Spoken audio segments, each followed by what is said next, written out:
Hey guys, Thomas the Silly Jr. here, aka Mustached. I'm here to review the movie Resident Evil. Welcome to Raccoon City. If you end up enjoying this review, then please feel free to like, comment, and subscribe. Also make sure to check out those links in the description. One will head you over to my Discord server, and the second one will head you over to my Patreon page. Shilling will be recalled at the end of the review. And with that being said, let's talk about Resident Evil. Welcome to Raccoon City. With that introduction out of the way, I will say all the preamble that I need to say, which is a little bit, because there's quite a history to Resident Evil, obviously. So yeah, this is our second attempt of doing a Resident Evil movie after the failure, quote unquote, of the Resident Evil franchise of the movies. And I say failure in the sense of it being objectively good. It obviously made money because they were able to make that many movies. Yeah, but the Resident Evil movies, they weren't good. So, lo and behold, here we are in 2021 with Resident Evil Welcome to Raccoon City. Alright. Now, before we can touch that, before we can even, dig into this movie, I have played Resident Evil games, obviously. I've watched all the Resident Evil movies in the franchise. They're all terrible.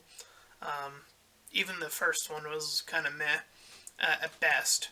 And then I had heard that this movie was coming out. I then saw the trailer, and I went, why? You have an easy job. You have the original games you can call from. You have the remakes to call from. You have a lot of material to call from. And sometimes the original movies do it from time to time, but they don't do a great job. In a lot of regards. And I'm going to also mention the casting as well. And I will get more into that in a little bit. I'll save that one for last in terms of the setup for the preamble to this actual review and plot and story and stuff. But the thing of it is that,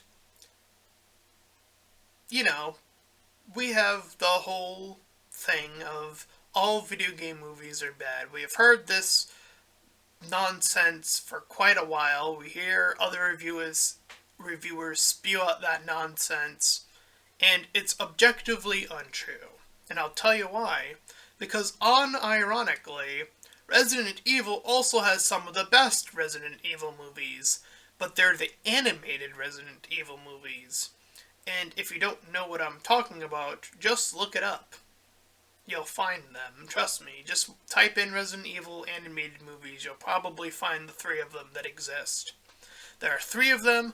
I highly recommend you watch those 3 animated movies. They're all good, as far as I'm concerned.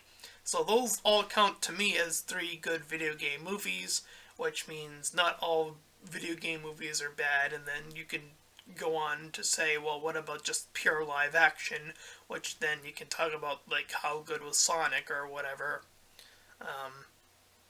Which Sonic was pretty decent, all things considered. And, again, the actual company and people behind it actually listening to its audience, which is unprecedented in movie history as far as I'm concerned. So, yeah, that one still holds a very special candle in terms of that, just doing that much for the audience. But here we have Resident Evil Welcome to Raccoon City. Now let's talk about the cast. Okay, so, the characters you see on the poster, you see that some of them have some interesting stuff going on here. So on the top, let's start with the left. On the left, the bottom left, that's Leon, the curly-haired, not white guy. So, why? Why did you do Leon dirty again in the live-action movies? He's so good in the animated movies, all of them. Leon kicks ass in the animated movies. He is such a badass. Again, I highly recommend the scene. That scene alone where he fights alongside Chris, mwah, beautiful shit right there. That's how you do some action hero shit right there. That is how you get me invested in cool guys doing some cool shit. And instead, you make Leon the rookie. Now, look, I get it. In the original Resident Evil, since this is like combining Resident Evil 1 and 2 a little bit here, um, Leon was technically introduced as a rookie. But the obvious arc to give him is to have him become the badass.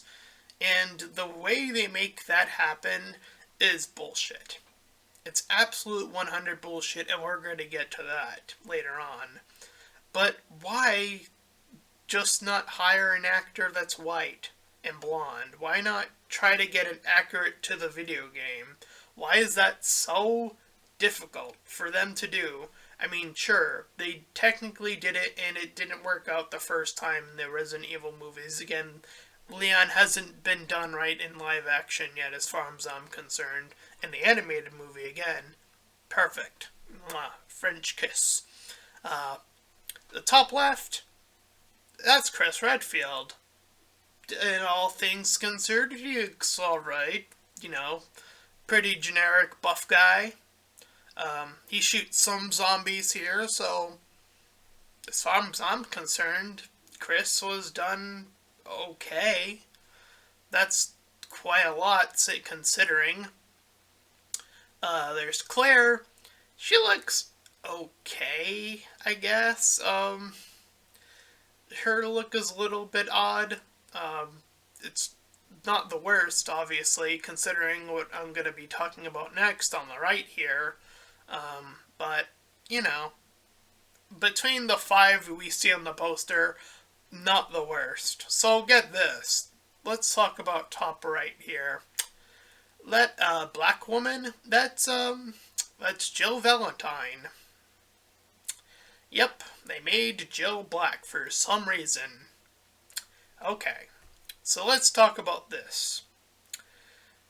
The other Resident Evil movie, the other franchise, they managed, despite all of the fuckery, despite how shitty they were able to capture Jill Valentine pretty well, even as much as they fucked up her character. They at least got her design and actress correct. Or as correct as you could get it. Possibly be. The other Resident Evil movie did that. What the fuck are we doing? Why is Jill black? You know, why? Just why? For woke points? Like Leon here, who isn't white now? I don't understand. Why, you know, Capcom is a, you know, in its Resident Evil history, has a pretty diverse cast, believe it or not. You know, you have your white guys, Leon and Chris and Claire, your female badass. You have Jill, who is another female badass, and, you know, she has her iconic look, which I'm sure people would want to see. And, you know, when you look later down the line, you have character introductions such as Carlos, who's Hispanic. He's part of the BSAA. You have Sheva, who is actually black. You could have saved her. You could have saved this actress for that role or something. I don't know. Not that I'm saying she looks like Sheva, but still. Like, you actually have a black character in the Resident Evil series, so why not save the black character for when there's a black character to, you know, copy? It's already there. It already exists.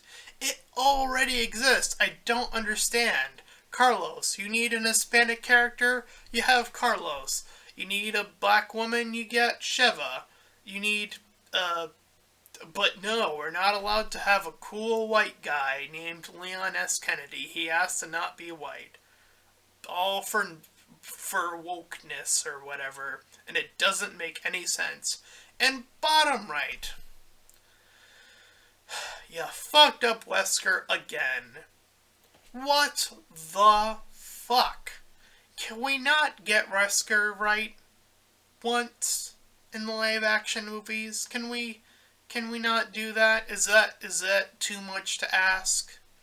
Is it illegal for us to get a good Wesker for once? I don't I don't know. I don't know. I feel like giving up on a good Wesker in a live action movie. It feels like it's never gonna happen. 'Cause he dies in this movie. Dies. They could bring him back, but I don't know. I don't know what their plan is. And no, I didn't want to say spoiler alert for that, cause fuck that shit. This movie isn't worth the watch. There's the one cool shot that they do from the trailer, but if you've seen the trailer, you already know what I'm talking about. But let's talk about the actual plot of the movie, shall we? So, we start off at the orphanage, Umbrella Orphanage, where we see a young Claire and Chris hanging out in a little bed as she's talked to or whispered by this old, creepy figure that we don't really know much about. Dr. Birkin works there. That's a recognizable name. And he's, doing his little thing. So, at the middle of the night, Claire heads out and talks to the young, strange figure of a woman that's, whispering sweet somethings. But her brother, Chris, covers for her. So, the two of them are grabbed, or she's grabbed, sorry. And once she's grabbed in the flashback, we cut to present day in 1998, as she's in a truck with a truck driver. And he runs over some woman as they're arguing, and he's sort of trying to get his flirt on or whatever. But he hits a woman, and the two of them get out, and they inspect the area. His dog heads out and licks the blood of a transforming woman, by the way, who transforms into a zombie, obviously, because that's already happening. So the dog licks the blood. And there's some narration that pops up, which is odd that narration pops up, during the middle, or, setup of the movie. The talks just pretty much about generic stuff about Umbrella and Raccoon City. Completely unnecessary stuff that you don't need at this point of the movie, since it covers all that stuff in the rest of the movie anyway, so I don't understand why that was necessary, but here we are. We cut back to a diner where we see Chris and Wesker. Again, Wesker looking nothing like Wesker again, and for whatever reason, in terms of his character, they make him attracted to Jill and have Jill attracted to him? What? What is happening? Why is this a thing? I don't know, but that's what they're going for. Oh, and here's an iconic line for you, because we're about to get another one. Where's Barry? That's something that Jill Valentine said that one time in that one game.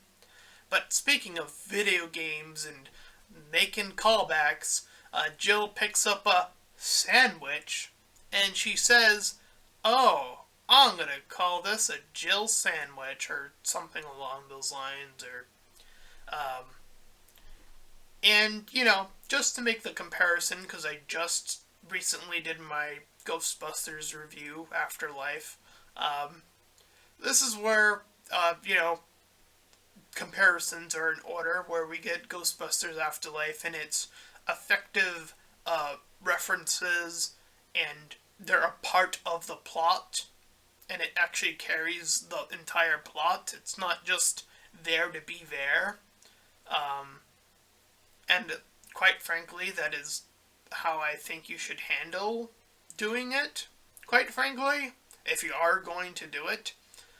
Here, she just says, oh, this is my sandwich. It's a Jill sandwich, which has nothing to do with the plot.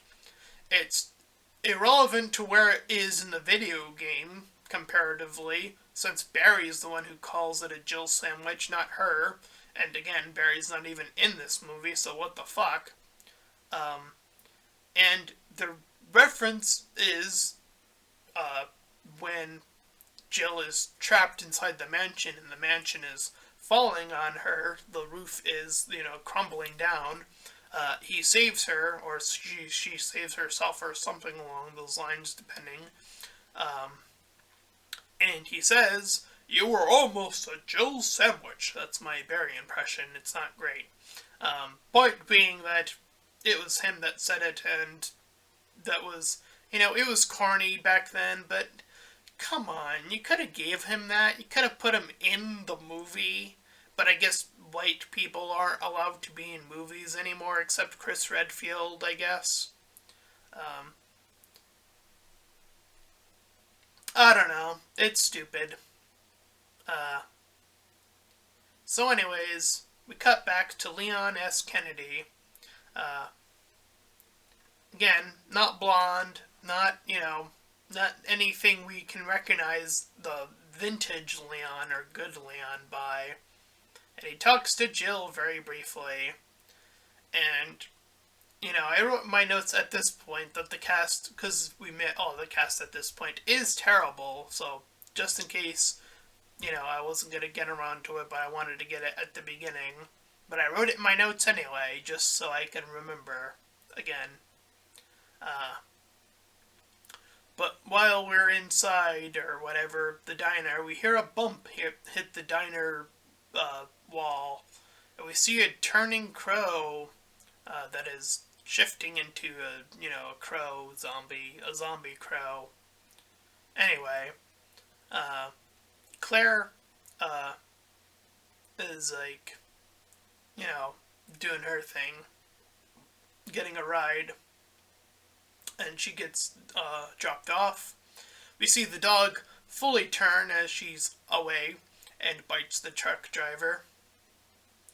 So she makes her way back to her place where she used to live with Chris, or she goes to Chris's place and she talks to him, and she apologizes not coming back sooner, and she tries to show that there's something off about Racoon City, and she got this tape to try to prove it, about how the town's been poisoned even way before, just way before, quite frankly. And then we cut to the Williams family, as we have our antagonist to start worrying about. So we see William, his wife, and their daughter Sherry, who isn't also allowed to be blonde, even though she is in the video game. So, do woke people hate blondes? Is that my understanding? Is that how? Is that? I don't know. She's not allowed to be blonde, I guess. Whatever. It's not like she has any relevant scenes in the movie. She's just there to be the innocent little girl, so, whatever. Anyway, we cut back to Chris heading off to the police station. Meanwhile, but Claire gets left there. So she looks around and she sees a woman write "Itchy Tasty" on the door. That's another reference that's just there. She's turning. "Itchy Tasty" is a reference to a note you find in the original Resident Evil games about a person that was turning. And we actually see the person turning, and we see her write it in blood, so, whatever. So she breaks in, turning more and more, and Claire escapes, and then heads on with the motorcycle. Then we cut to the police station, where We see Chief Irons, played by the guy from Gotham, the chief in that. You know, he's a decent actor from what I've seen in Gotham. I did reviews of Gotham very briefly. I didn't catch every episode and review for him, but I did do some of them. He was a decent actor, again, and he gets to be okay here, I guess, for the little bits he gets. He brings up Spencer mention and how their prior team, uh, hasn't returned yet, so he wants the current team to find out more details. And while that's going on, Wesker gets some details about what's going down in Raccoon City. So he gets the 411 on Raccoon City is so fucked that it's not even funny. Anyway, so we cut to William, and he's driving fast, and he sees Claire. Or we cut back to them as a kid, as her being a kid and her being pulled away. Initially being told that she was found a family, but then they see each other.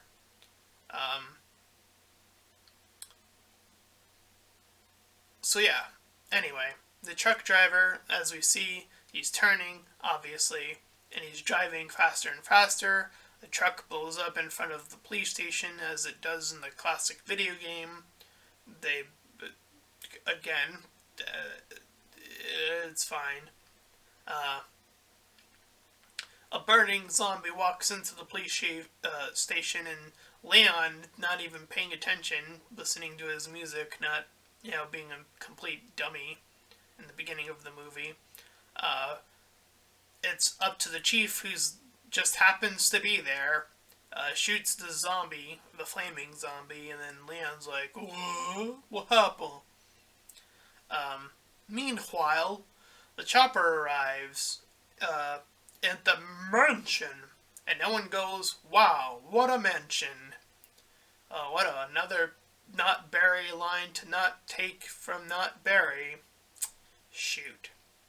Anyways, Jill suddenly decides to shoot one of the turning crows, so she does that on her own for, I guess cool. She then heads up with Whisker, while Chris heads up with some guy named Pierce. I believe that's his last name, since Pierce refers to him as Redfield. Anywho, we cut back to the captain, Irons, trying to head out of the city. We see the guards ahead shoot people who are trying to escape the normal way. He's getting shot at as well, so he fucks off from that whole area. Meanwhile, Leon sees the turning people are gathering outside the station. He has them all locked out there, and he's like, oh, what's happening? The captain returns, and he's trying to load up his gun, but a zombie dog comes up and he's frantically trying to take care of it, but Claire comes out of nowhere and hits the dog. There's a lot of characters coming in and saving other characters at very convenient times in this movie, by the way. And Leon arrives as well. So, the captain wants to call the helicopter back, which it's not going to end up great for reasons. Meanwhile, we cut back to the mansion. Jill and Wesker are continuing their search, and Chris and Pierce are also doing something. And we get the scene from the original, when we first see the first zombie in the mansion from Resident Evil. They copy it pretty well, for live action purposes, so they can put it on a trailer and be like, hey, we did it. We took that one cool thing from the video game when we actually put it in the movie.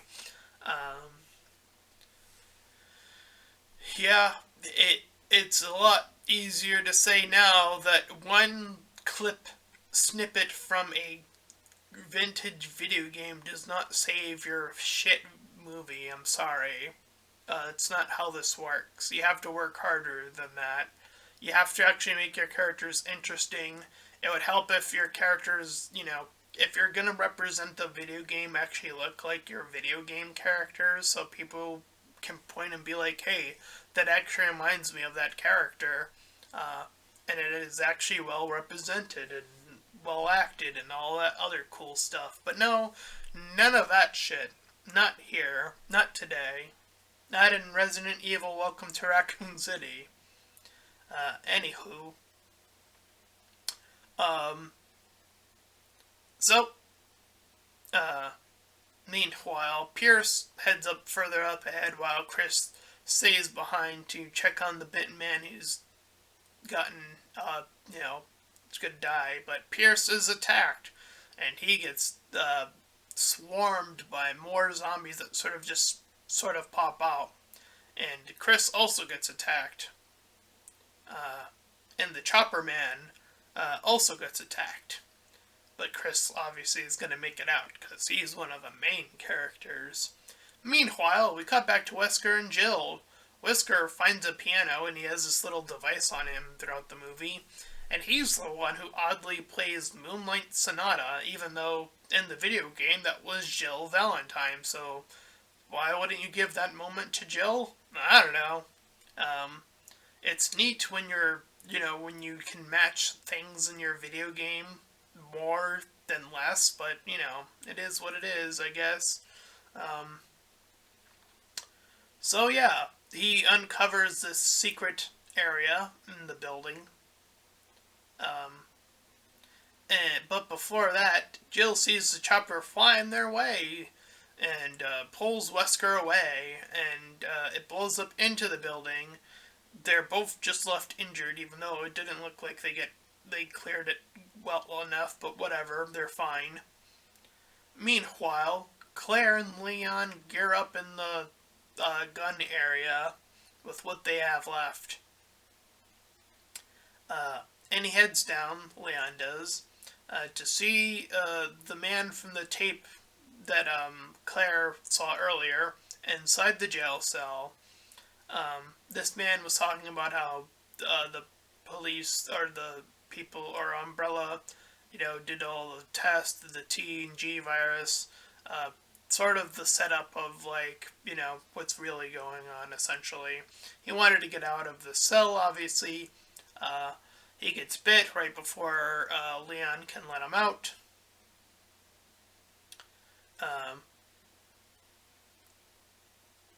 And Claire comes down oh so conveniently, again, another one of these, and she shoots the zombie, because of course she gets the zombie kill this time around. So, Chief Irons calls over to the other team, calling over to no avail, however. Wesker, as I mentioned, finds the secret area, and talks about how he was contacted even days before this. And Jill is not too pleased by this, as she learns that Wesker was going to take all this money and leave them behind, apparently. Where am I in my notes? Okay. So yeah. So, a zombie makes its way over to the two of them, and Wesker kills it. So Wesker at least gets a zombie kill, at least the one. Meanwhile, more zombies are breaking through as Claire, Leon, and Irons are on the move in the police station. Claire covers them, so she gets to do most of the zombie killing among this group, at least. Along the way, as they manage to escape out the one of the secret passages that Irons mentioned, and they head towards the orphanage. And as he mentions later on, that it's connected to the mansion.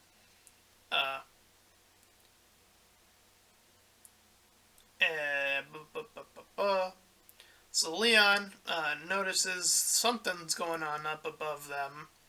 He's trying to call out to them. They make their way back. Irons is unfortunately grabbed and killed by the liquor. The liquor looks fine in this. It's a bit thin, but it looks fine, I guess. It's obviously CGI, I'm pretty sure. um, and the lady, the bag lady that we saw earlier, comes back and starts to attack the liquor. And I guess her strength is super fucking unnatural because she takes her hands inside of the sharp liquor's mouth and tears it up. Um, I don't even know what to say to that except, okay. I don't understand how she achieved this, but whatever. It's kind of bizarre.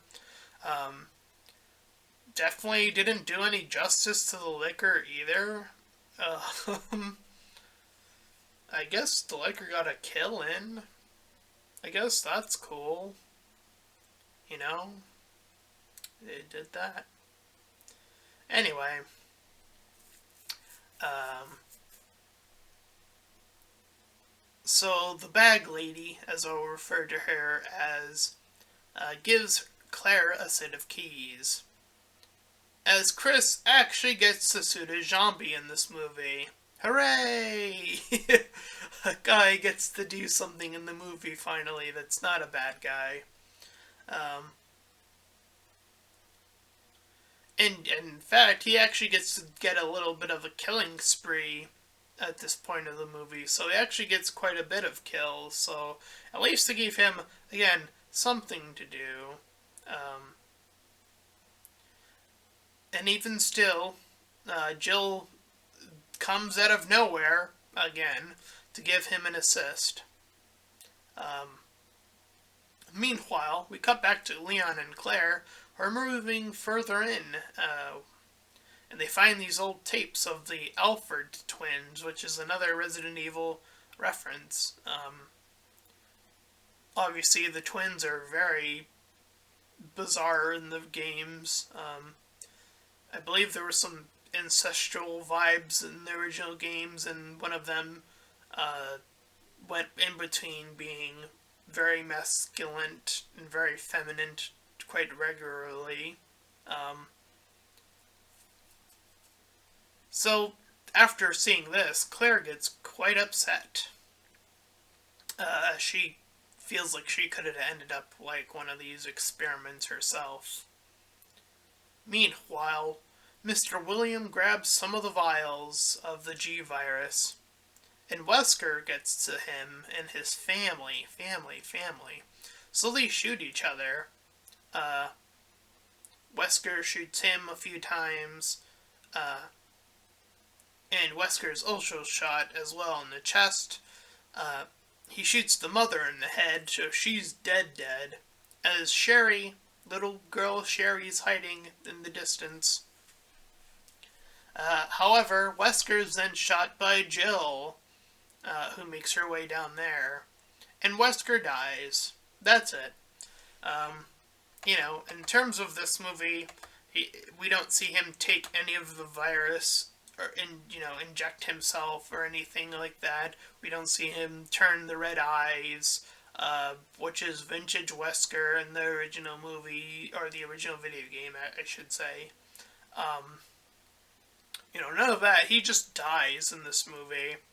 So what the fuck? You took who people really appreciated, Wesker, and you killed him in the first fucking movie? What are you doing? What are you doing? Wesker was your thing for like most of the Resident Evil games. He's the villain, one of the main villains in your movies. Possible franchise, and you killed him in your first movie. What are you doing? What are you doing? Nonsense.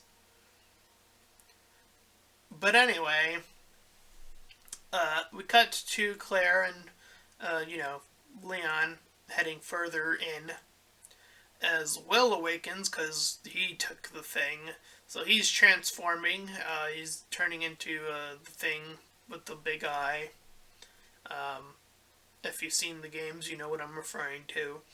Anyway, Jill finds Sherry, uh, and Chris stays along. Chris stays behind to deal with the transformed Will, as well as getting ready to taunt and kill Chris. Then Chris is saved by Claire, who comes at just the right time because she was heading down all this time, so I guess she just managed to make it just in time to get there. So they take him out, for the time being anyway. So now our whole crew is together. Chris, Claire, Leon, Jill, and Sherry, our new 5 group, are all finally together. And they make their way to the train. And then we see up above that the mansion collapses, which causes eventually the train to stop. And Will returns in his secondary transformation. So Chris is trying to shoot it. Jill is there trying to shoot it, or Claire is there trying to stab it, I should say, instead. And from out of nowhere, absolutely nowhere, Leon comes up with a fucking rocket launcher from out of fucking nowhere. And keep in mind that this is supposed to be the thing that ends the movie, and it comes out of fucking nowhere. Literally zero setup to this. And he shoots the Will monster. So he gets the final shot, which is cool, I guess, but again, it comes out of completely nowhere, so okay. Anyways, as we see the town get nuked from, or collapse into nothingness, Chris, Claire, Leon, Jill, and young little Sherry walk out of the train station, as that is the end of Resident Evil. Welcome to Racoon City. And by God, was that a lot of shit.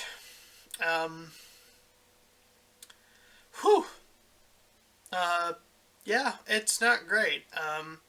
Again, copying one thing from the video game, that one trailer snippet isn't gonna save this movie. It's very, very clear that this was very miscast from the very offset. And even the initial trailer had some bizarre music choice. I remember it was like a meme choice, which is so fucking odd for Resident Evil to do out of everything. And then later on they changed it to the more trying to be all suspenseful music, but then they came up with, when now that the movie's out, their recent trailers just pretty much show everything, because they're like, see it, please, please, see our movie. They're so fucking desperate. It's very, very clear, because they're showing everything. It's just like, please see this movie, and please don't see this movie. It is not worth it. Just play the video games. You're gonna get the better experience from playing the video games, honestly. And you'll learn the actual events. You can play the Resident Evil remakes. They're actually really good, believe it or not. At least the original 1 and 2 are. 3 is kind of eh. Point being that, they just do that instead. That is way more worth your time. Or, again, if you're looking for movies, watch the animated Resident Evil movies, where characters get to actually be badasses and actually be characters, which is nice. And again, just some of the character they try to establish here, very minimal, but the minimal here is so fucking bizarre. Again, Jill having a thing for Wesker? Why? Claire is just, she's orphan sister, I guess. Then Chris went on to be a cop which, you know, fine. Leon, done dirty again, which is, it's just the hands throw up in the air and it's like, well, and when you have a cast that is so misplaced and the acting isn't great, with one exception, in the writing, well, it's Resident Evil writing, so it's not great to begin with, so you have a terrible cast trying to perform pretty blah dialogue with one cool shot from the trailer, and you get a movie like this, and it's, again, it is not good. I'm gonna give this movie, I think I'll give it like a 2 out of 10, honestly.